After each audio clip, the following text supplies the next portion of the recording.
झालं ते कशामुळे झालं, तर केवळ सीतामाईनं आपली चौकट ओलांडली म्हणून, आणि रावणानं हरण केलं.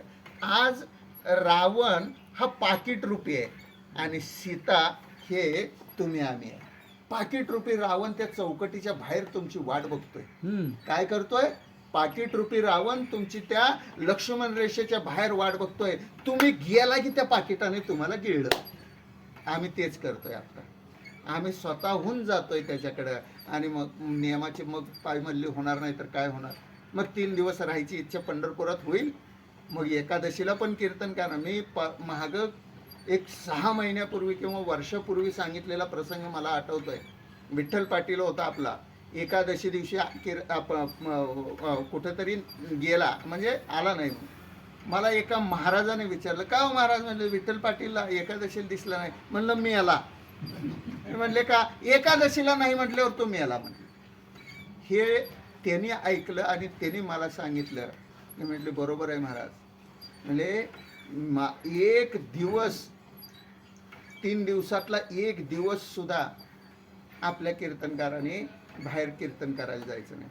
महाराज ती विष्ठे समान आहे. तुमच्या मुखातून आलेली देवस्तुती सुद्धा विष्ठे समान आहे. ती लक्षात ठेवा. तर मला वाटत असेल तुम्ही तिथं जाऊन गोड कीर्तन करून आला, पण ती विष्ठे समान आहे. का तर तुम्ही नियम सोडून कीर्तनाला गेला. ह्याच्यासाठी आम्हाला 3 दिवस नको आहे. नाही, मी घेणार नाही, म्हणतच नाही मला. आम्हाला नकोच वाटायला लागले अलीकडं. का बंधनात राहून परमार्थ करायला महाराज बोलू का शब्द एक कशाला? पण लक्षात ठेवा, बंधन सोडून तुम्ही जर असं मोकाट फिरायला लागला ना तर धोबी का कुत्ता न घर का ना घाटका. लक्षात ठेवा, तुम्हाला ह्या लोकी आणि परलोकात सुद्धा जागा नाही मिळणार, जागा नाही मिळणार. का तर तुम्ही हे नियम सोडून करत असाल तर. ह्याच्यासाठी नियमाची बांधिलकी आपण. महाराज गंमत सांगतोय, आपल्याला वेळ आहे अजून थोडा वेळ, काही अडचण नाही.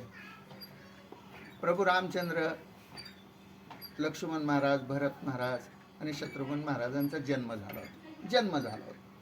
आणि जन्म झाल्यानंतर त्या चौघांनाही सोन्याच्या पाळण्यामध्ये ठेवलं आणि संपूर्ण अयोध्यावासियांना त्यांचं मुख बघायचं होतं. कोणाचं? 4 राजपुत्रांचं. दशरथ राजाचे चिरंजीव कसे आहेत हे बघायचं होतं.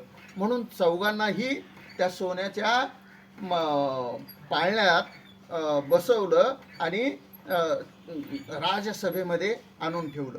आणलं महाराज, प्रत्येकाला एकेकाला आणलं आणि ठेवलं. प्रभू रामचंद्राला ठेवलं, भरतजींना ठेवलं, लक्ष्मणाला ठेवलं आणि शत्रुघ्नालाही ठेवलं. ठेवल्याबरोबर लक्ष्मण महाराज रडायला लागले. इतके रडायला लागले महाराज, इतके रडायला लागले. फार सुंदर पंक्ती आहेत त्याच्यावरती, हिंदी पंक्ती आहेत, मला पाठ नाहीत, पण त्याचा भावार्थ मी सांगतो महाराज. इतके रडायला लागले. वैद्याला बोलवून आणा, काहीतरी बाळाला झालंय, वैद्याला बोलवून आणा म्हटले. वैद्य आला, वैद्याने तपासलं, पण वैद्य म्हटलं काही नाही, ठीक आहे. ज्योतिषाला बोलवून आला, बुधबाधा झाली आहे का, काही झालंय का, लागीर झाली आहे का, काही बघा. सगळं बघितलं, काही नाही, काहीच झालं नाही. एवढ्यात महाराज आमच्या कौशल्याच्या लक्षात आलं आणि कौशल्येनं रामाला उचललं आणि लक्ष्मणाच्या समोर नेऊन ठेवलं. लक्ष्मण महाराज एका क्षणात रडायचं शांत झालं. राहणे ते पायापाशी. लक्षात ठेवा, जन्मल्या लक्ष्मण महाराजांनी ठरवलं होतं की मी रामाचा सावली होऊन जीवन जगेन, मी कधीच सोडणार नाही. म्हणून 14 वर्ष गेले त्यांच्या. म्हणून लक्ष्मण महाराज एक जन्मलो ना, आम्ही ठरवलंय वारकरी व्हायचं. मग तिथं तडजोड का करणार आम्ही तडजोड? नाही, जन्माला ठरवलंय ना, वारी चुको नेदी हरी. पंढरीचा वारकरी म्हटलंय ना, मग आम्ही वारी चुकणार नाही. काही होऊ दे महाराज, किंवा कुठल्याही प्रलोभनाला बळी न पडता आम्ही वारीला हजर राहिलो. मागणं मागताय उलट वरनं, घेईन मी जन्म याचसाठी देवा, एकादशी दिवशी बाहेर कीर्तन सेवा. बरोबर आहे त्याच्यामध्ये की पण बाप्पा काय उपयोग आहे महाराज याला.